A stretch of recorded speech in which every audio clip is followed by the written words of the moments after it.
The metafunction of language, interpersonal meaning. Hello everyone, and welcome back to ESC Grammar and Structure. Let me ask you a simple question. Imagine someone says, "Close the window." Now imagine another person says, "Could you close the window, please?" And another says, "It's getting a little cold in here." All three speakers want exactly the same thing. But are they saying it the same way? Absolutely not. The first one gives a command. The second one makes a polite request. The third one doesn't even ask directly, yet we still understand the meaning. So here's today's big question. How does language help us build relationships with other people? That's exactly what we'll discover today. By the end of this lesson, you'll understand why grammar isn't only about correct sentences. Let's begin. Part 1. What is interpersonal meaning? We already learned that language has three metafunctions. 1. Ideational meaning. 2. Interpersonal meaning, and 3. Textual meaning. Today we focus on the second one. So, what is interpersonal meaning? Interpersonal meaning is the way language helps people interact with one another. It allows speakers and listeners to build relationships. It also helps them exchange information, express feelings, influence others, and negotiate ideas. Simply put, interpersonal meaning is language used for interaction. Instead of asking, "What are we talking about?" interpersonal meaning asks, "How are we talking to each other?" And, "What relationship do we have?" Think about this. Imagine your teacher says, "Sit down." Now imagine your best friend says, "Sit down." The words are identical. But do they feel the same? Not really. Why? Because relationships matter. The teacher has authority. The friend has equality. The grammar stays the same. The interpersonal meaning changes. This is why functional grammar studies not only words but also relationships. Part 2. Why is interpersonal meaning important? Every conversation has two purposes. The first is sharing information. The second is managing relationships. For example, imagine you're applying for a job. Would you say, "Give me this job"? Probably not. Instead, you'd say, "I would really appreciate the opportunity." Both sentences express desire. But only one sounds professional. Interpersonal meaning helps us choose appropriate language for different situations. It influences politeness, respect, friendliness, confidence, authority, and persuasion. Without interpersonal meaning, our speech could sound rude, cold, or even offensive, even when we don't intend it. Part 3. The main functions of interpersonal meaning. Halliday explains that interpersonal meaning mainly involves interaction between speaker and listener. There are several important parts. Let's study them one by one. Part 4. Speech roles. Every conversation involves giving or demanding something. Usually, we exchange either information or goods and services. Let's see. A. Giving information. I live in Jakarta. The speaker gives information. B. Demanding information. Where do you live? The speaker asks for information. C. Giving goods or services. Here is your coffee. The speaker gives something. D. Demanding goods or services. Please pass the coffee. The speaker requests something. Every conversation fits into one of these interaction patterns. Part 5. The four basic sentence types. Interpersonal meaning is closely connected with sentence types. These are called mood types in functional grammar. Let's learn each one. 1. Declarative. Purpose. Giving information. Example. The meeting starts at 9. The speaker informs. 2. Interrogative. Purpose. Asking questions. Example. When does the meeting start? The speaker requests information. 3. Imperative. Purpose. Giving commands or requests.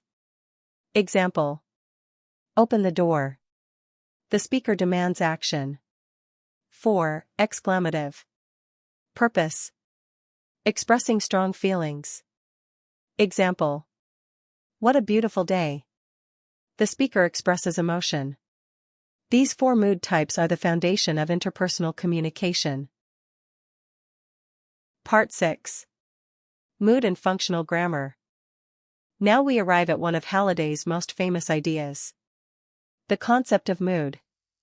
Mood is not about happiness or sadness.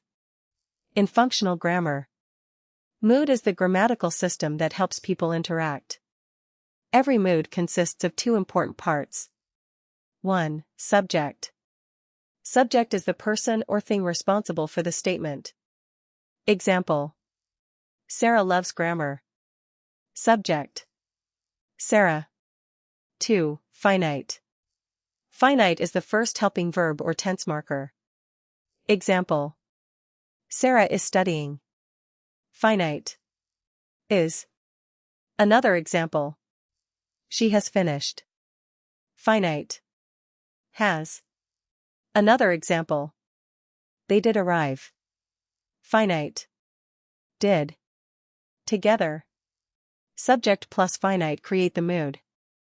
Everything else belongs to the residue. Example. She has finished her homework. Subject. She. Finite. Has. Mood. She has. Residue. Finished her homework. This system helps speakers ask questions, make statements, and negotiate meaning. Part 7. Modality. Now we reach one of the most interesting topics. Modality. Have you noticed these words? May. Might. Could. Should. Must. Probably. Possibly. Certainly. These words show how certain the speaker feels. Compare these sentences. He is home. Very certain. He may be home. Less certain. He might be home. Even less certain. The information changes very little, but the speaker's attitude changes greatly. That's modality. Types of modality. 1. High certainty. Must. Certainly. Definitely. 2. Medium certainty. Should. Probably. Will. 3. Low certainty. May. Might. Perhaps. Possibly. Modality allows speakers to sound careful, polite, confident, or uncertain. Part 8. Politeness. Interpersonal meaning also explains politeness. Look at these examples. Give me your pen. Can I borrow your pen? Could I possibly borrow your pen? All 3 express the same goal, but each creates a different relationship. Grammar influences politeness. That's why English learners need more than vocabulary. They also need interpersonal awareness. Part 9. Attitude. Language also expresses feelings. Compare these sentences. I disagree. I completely disagree. I respectfully disagree. I strongly disagree. Each sentence communicates disagreement, but each shows a different attitude. Interpersonal meaning helps speakers express emotions without changing the basic idea. Part 10.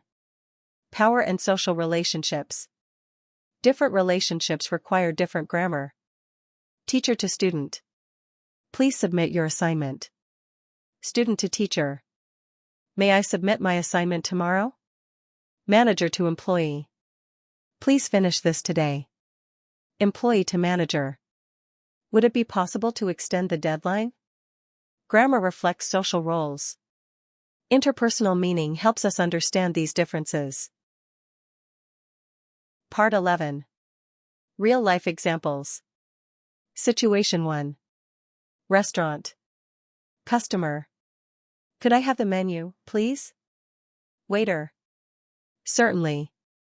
Situation 2. Classroom. Teacher.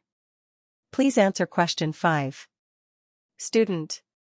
I think the answer is B. Notice the phrase, I think. It softens the answer. Situation 3. Office. Manager. We should discuss this tomorrow. The word should suggest rather than commands. Situation 4. Friends. I'm absolutely sure you'll pass. The word absolutely expresses confidence and encouragement. Part 12. Common mistakes. Many English learners say, I want water. Native speakers often say, could I have some water, please? Another mistake. You are wrong. A softer version is, I don't think that's correct. Another, I know. A friendlier version is, I think so. Interpersonal meaning teaches us to communicate effectively, not just correctly. Part 13. Mini quiz. Question 1. Which sentence is the most polite? A. Open the window. B. Could you open the window, please? C. Open it now. Answer. B. Could you open the window, please? Question 2. Which sentence expresses uncertainty? A. She must be home. B. She may be home. C. She is home. Answer. B. She may be home. Question 3. Which mood asks for information? A. Declarative. B. Imperative. C. Interrogative. Answer. C. Interrogative. Question 4. Which sentence gives information? A. Where are you? B. Close the door. C. The train arrives at 6. Answer. C. The train arrives at 6. Part 14. Review. Today we learned that interpersonal meaning is all about interaction between people. It helps us build relationships, express feelings, ask questions, give commands, show politeness, express certainty, express uncertainty, negotiate ideas, and communicate appropriately in different social situations. We also learned about speech roles, mood, subject, finite, modality, politeness, attitude, and social relationships. Remember, language is much more than grammar rules. Language is also about people. The same message can create friendship, respect, conflict, or cooperation, depending on how we express it. That's the incredible power of interpersonal meaning. Congratulations! You have now mastered another important part of functional grammar. In our next lesson, we'll explore the third metafunction. Textual meaning, how language organizes information into clear, coherent, and meaningful texts. If you enjoyed this lesson, don't forget to like, share, and subscribe to ESC Grammar and Structure. Leave a comment below and tell us, which part of interpersonal meaning do you find most useful in daily communication? Thank you for watching.